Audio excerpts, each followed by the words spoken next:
Сайн байна уу? Та бүхэндээ төрийн өмчийн өмч бүртгэлийн онлайн нэгдсэн системийн талаар товчхон танилцуулга хүргэе. За дээрх харагдаж байгаа зураг дизайн дээр та бүхэндээ танилцуулга хийгээ явьчээ. За манай систем маань ерөнхийдөө бие хандлагатай систем байгаа. Та бүхэн 21 аймаг 365 сумаас шууд хандаад манай системд хөрөнгөө бүртгэх мөн хөрөнгөдөө хяналт тавих тэдгээр маань цаашлаад төрийн өмчийн хорон дээр нэгтгэгдэж харагдах ерөнхийдөө гол юм зарчимтай. За жишээ та бүхэндээ би ингээ ерөнхийдөө хоёр хуваалцсан байна. 1, 2 буюу хандлтын хэлбэр хамрах хүрээ. За хамрах хүрээ маань ойлгомжтой. Ерөнхийдөө хэр хүрээг хамарсан систем юм байгаа юм. За хандлтын хэлбэр гэхээр өмчийн ажилтан буюу төрийн болон орон нутгийн өмчийн ажилтнууд. Эндээс бол нийслэлийн төрийн өмчийн ажилтнууд, Улаанбаатар хот ба төрийн өмчийн хорооны мэргэжилтнүүд болон нийслэлийн төрийн өмчийн ажилтнууд мөн аймаг орон нутагт суугаа орон нутгийн өмчийн мэргэжилтнүүд бол хандж ажиллана.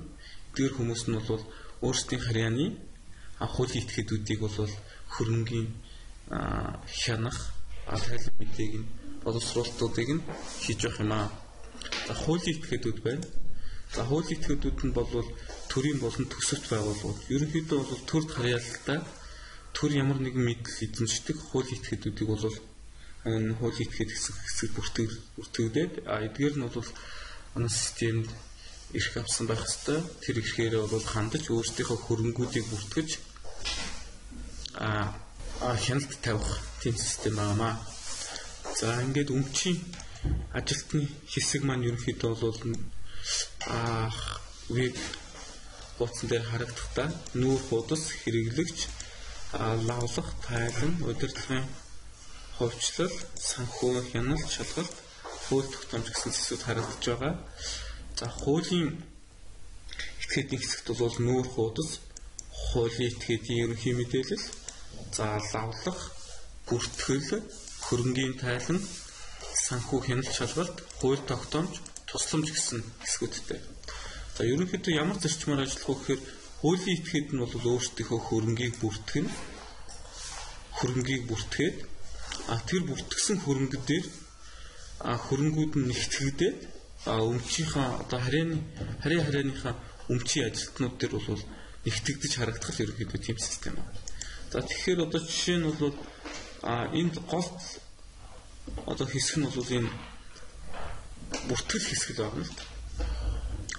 За бүртгэл хэсэгтээ жишээ нь бол хөрөнгийн орлого, өмчийн өөрчлөлт, түрээс хөрөнгийн дутагдал илүүдэл, дуусаагүй барилга байгууламж, ногдол ашиг хуваарлах, бараа ажил үйлчлэгээ, хөрөнгийн илэгдэл байгууллага, дуудлага худалдааны явц гэсэн ерөнхийдөө хөрөнгөтэй гардаг өөрчлөлтүүдийг л өөрчлөлт хөдөлгөөн гүйлгээнүүдийг бол бүртгэлийн хийх гэсэн. За энэ бүртгэл маань хийгдэн гутал төрийн өмчийн хороон дээр та бүхэн сар улиралдаа бол тайлан явуулах албагүйгээр шууд real time орчин дээр нэгтгэгдээд харагдах ёстой юмаа. За бусад хэсгүүд нь ерөнхийдөө бол туслах чанартай мэдээлэлүүд яваад өсөж байгаа. За бүртгэл мэдээлэл, за хуулийн этгээд хэсгээс танилцуулж авчи. Нүүр хэсэг дээр ерөнхийдөө ерөнхий нүүр, вебийн нүүр танилцуулах хэсгүүд байгаа. Хуулийн этгээдийн хэсэг дээр ерөнхийдөө хуулийн этгээдийн ерөнхий мэдээллүүд байж байна. За лавлах хэсэг дээр бол програмд ашиглагч байгаа лавлах үндсэн мэдээлэл, суур өгөгдлүүд. За бүртгэл маань ерөнхийдөө хөрөнгийнхөө бүртгэл гүйлгээ өөрчлөлтүүдийг хөтлөж байна. За хөрөнгөний тайлан маань яг тухайн компани хөрөнгөний нэгтгэл үлдэгдэл тайлангуудыг бол үлдэгдэл байдлаар харна. За санхүү хяналт шалгалт гэх юм бол удирдлагынхаа тайлан баланс, орлого үрдэн, мөнгөн гүйлгээ гэсэн тайлан балансуудыг шивж бас илгээдэг байгаа. Тэргээрээ санхүү хяналт шалгалт буюу энэгээр бол тайлан балансаа илгээнэ. За хууль тогтоомж гэх юм бол төрийн өмчтэй хууль эрх зүйн мэдээллүүдийг та эндээс харж байна. Тусламж бол програмтай холбоотой, системтэй холбоотой танилцуулга тусламжуудыг хүргэсэн байх болно. За ингээд ерөнхийдөө бол хуулийн этгээд бүртгэлээ хөтлөөд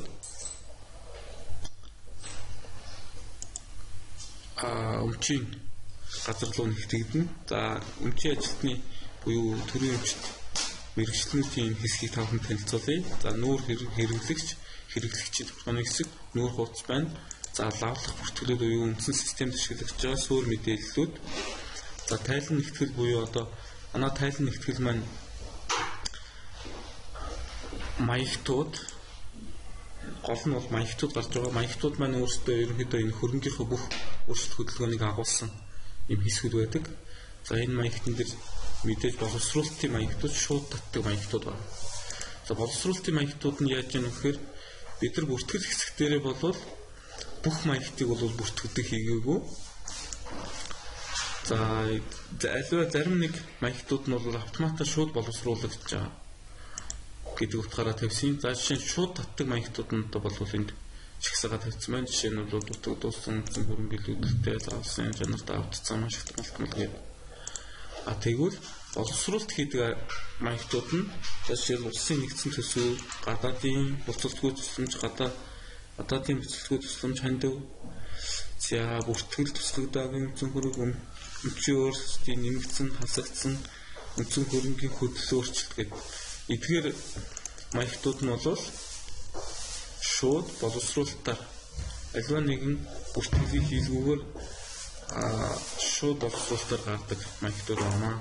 За та тайлан нэгтгэлээ хэрхэн гаргах вэ гэвэл маягтаа сонгоод чухал нэгж хуулийн этгээдийнхаа үзүүлэлтийг сонгоно. Хугацааны завсараа сонгоход таны харьяа хуулийн этгээдүүдийг тухайн маягтын бол үлдэгдэл буюу өөрчлөлтүүдийг тухайн завсраар гаргаж харуулна гэсэн үг. За удирдлага хөгжлөл гэж байна. Энэ дээр бол өмч хөгжлөлттэй холбоотой мэдээллүүд хуулийн этгээд болон хуулийн этгээдийг хөгжлөх явц, өмнөх хөгжил буюу 1996 оноос 2000 оны хөгжлийн архив мэдээллүүд, за удирдлагын менежмент буюу хуулийн этгээдийн тууз болон гүйцэтгэх захирлууд гэх мэт удирдлагуудтай холбоотой судалгааны мэдээллүүд, за үнэт цаасны бүртгэл буюу тухайн хуулийн этгээдийн харьяа хуулийн этгээдүүдийн үнэт цаас гаргасан байдлыг бүртгэнэ. Мөн санхүү хяналт шалгах гэдэг нь болохоор хуулийн этгээдүүдийн тайлан баланс, орлого үрдэн гэсэн санхүүгийн тайлангуудын дэлгэрэнгүй мэдээллүүдийг татаж харуулах хэсэг байгаа. Хууль тогтоомж нь бол мэдээж төрийн өмчийн оруулж өгсөн хууль тогтоомж эрх зүй бичих баримтуудыг хавцрсан. Эндээс өөрчлөлтүүдийг хийхэд тухайн аж ахуйн нэгжүүд нь хэрэгтэй файлуудаа бол мэдээллүүдээ, эрх зүйн мэдээллүүдийг тухайн үедээ хэрэгцээтэй үедээ бол харах боломжтойгоор байж байгаа. За та бүхэндээ хамрах хүрээг нь танилцуулъя. Хамрах хүрээ нь юу гэхээр ерөнхийдөө болвол Монгол улсын 21 аймаг, мөн Улаанбаатар хот буюу нийслэлийн мэргэжилтнүүд, мөн дүүрэг, нийслэлд бол дүүрэг, аймагуудад бол сум гэсэн ийм зарчимтайгаар ажиллана. Та бол 21 аймаг 365 сумаас мөн Улаанбаатар хотын нийслэл дүүргүүдээс системд хандаж бол хөрөнгөө бүртгэлээ хийж мөн хөрөнгөд нь хяналт тавина. За тэгэхээр та хэрвээ Дорногов аймгийн мэргэжилтэн орон нутгийн өмчийн харилцааны мэргэжилтэн байлаа гэж үтгэд танаа сумдуудын төсөвт байгууллагууд болон төрийн өмчт үйлдвэрийн газрууд төрийн өмчт аж ахуйн нэгжүүдийн хуулийн этгээдүүдийн мэдээллүүд хөрөнгүүд нь тань дээр нэгтгэгдэж харагдана. Мөн энэ аймагуудын болон нийслэлийн өмчийн газрын мэргэжилтнүүдийн мэдээллүүд төрийн өмчтөөр нэгтгэгдэж харагдахаар ийм зохион байгуулалтаа хийсэн систем байна. За та бүхэндээ ерөнхийдөө анхаарал тавьсанд баярлалаа. Ингээд тийм веб руугаа вебийнхаа танилцуулгыг дараагийн хичээлүүд дээр танилцуулъя.